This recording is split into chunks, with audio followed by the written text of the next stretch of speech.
తాజా 30 తెలంగాణ ఉద్యమంలో కేసీఆర్కు ఆయువు పట్టుగా నిలిచిన వ్యక్తులు ముగ్గురున్నారు.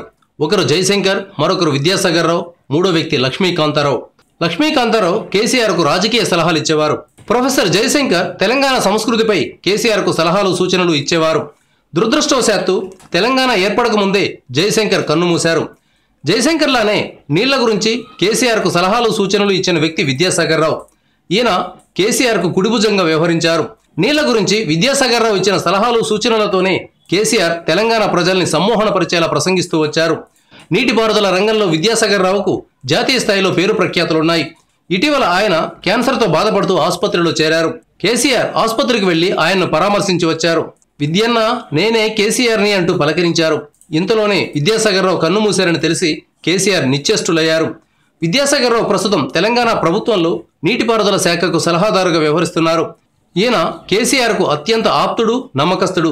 విద్యాసాగర్ రావు మృతి పట్ల తెలంగాణ రాష్ట్ర సమితి దిగ్భ్రాంతి వ్యక్తం చేసింది. Thank you viewers. ఈ వీడియో మీకు నచ్చితే లైక్ బటన్ టచ్ చేయండి. తాజా 30 ఛానల్కు సబ్స్క్రైబ్ చేయండి. మీ మిత్రులకు షేర్ చేయండి.